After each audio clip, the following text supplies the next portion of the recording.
You have everything you thought you wanted. Good job. Stable relationship, nice apartment. People would call your life successful. So why does it feel like you're watching your own life through a screen? Like you're there, but you're not really there. That feeling has a name, and it's not what you think. You wake up, you go through the motions, you smile at the right times, you answer texts, you show up. But inside, there's this quiet hum of nothing. Not sadness, not anxiety, just empty. And the worst part, you can't explain it. Because on paper, your life is fine. So you tell yourself you're being ungrateful. You scroll through Instagram and think maybe you just need a vacation, or a new hobby, or better friends. But none of that touches it. The emptiness stays. Here's what nobody tells you. That emptiness isn't a symptom of depression. It's not a chemical imbalance. It's a signal. Your mind is trying to tell you something, but you've been too busy performing to listen. Because here's the twist. You're not empty because something is missing. You're empty because you've been filling your life with things that were never yours to begin with. Let me explain. From the time you were young, you learned how to be loved. And most of the time, love came with conditions. Do well in school, be polite, don't cause problems, make us proud. So you did. You became the version of yourself that got approval, the one that didn't rock the boat, the one people liked. And it worked. You got the grades, you got the job, you built the life. But somewhere along the way, you stopped asking a critical question. Is this what I actually want? Or is this just what I was supposed to want? Psychologists call this conditional regard. It's when your sense of worth becomes tied to meeting external standards. You internalize the idea that you're only valuable when you're successful, productive, likable. So, you optimize your life for those outcomes. You chase the promotions. You say yes when you mean no. You stay in relationships that look good but feel hollow. And the cruelest part? It works. You get the life everyone said you should have, but it doesn't feel like yours. Think of it like this. Imagine you spend years building a house, brick by brick, room by room. But every decision, every color, every piece of furniture was chosen by someone else. Your parents, your culture, your friends. The house is beautiful, but when you walk inside, it doesn't feel like home. That's what happens when you live a life based on borrowed dreams. The structure is there, but the soul is missing.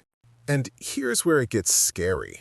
Most people never notice. They just keep going. They add more achievements, more distractions, more noise. Because the alternative, sitting with that emptiness and asking what it means, is terrifying. It means admitting that the life you've built might not be the life you want.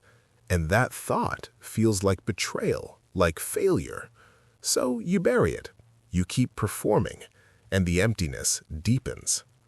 But here's what that emptiness actually is.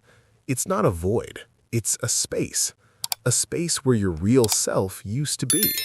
The version of you that had desires before they were edited, opinions before they were filtered, dreams before they were practical. That person didn't disappear, they just went quiet. Because every time they spoke up, they were told to be realistic, to think about the future, to stop being selfish. So they learned to stay silent.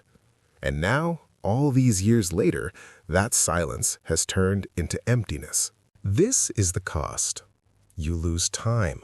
Years, sometimes decades, living in a story that was never yours. You lose connection, because when you're not connected to yourself, you can't truly connect to anyone else. Every relationship becomes a performance. Every conversation stays surface level.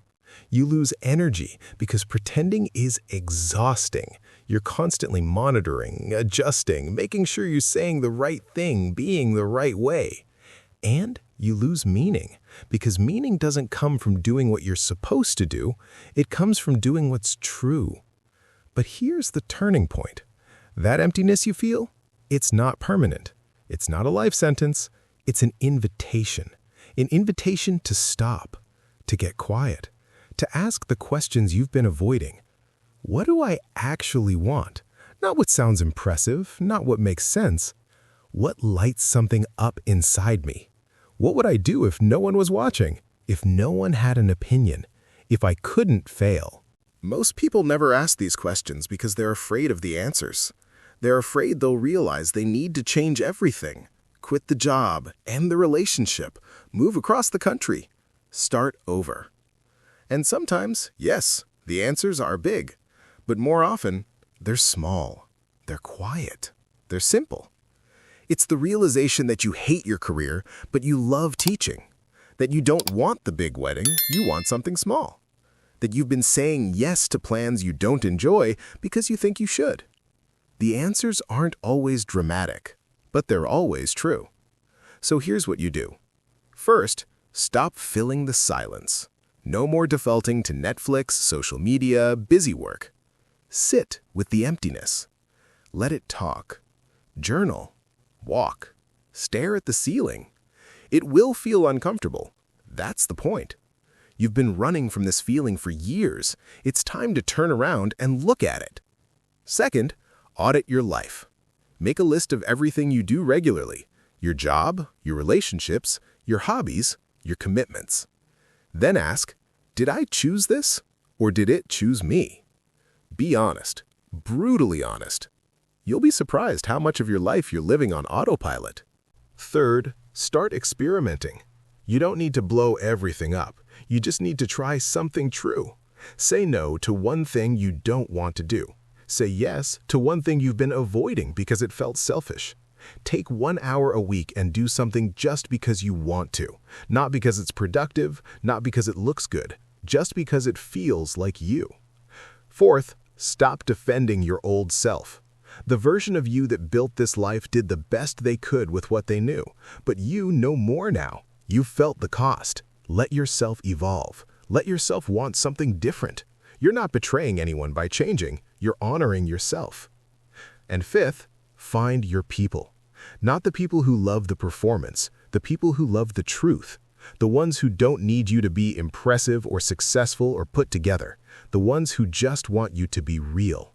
They're out there, but you won't find them until you stop hiding. Here's the truth. Emptiness isn't the problem. It's the solution. It's your mind's way of clearing space, of saying, this isn't it. This isn't you. Not anymore. And you can keep ignoring it, keep filling it with distractions, keep pretending everything is fine. Or you can listen. You can get curious. You can start asking what your life would look like if you stopped performing and started living. You're not broken. You're not ungrateful. You're just finally ready to come home.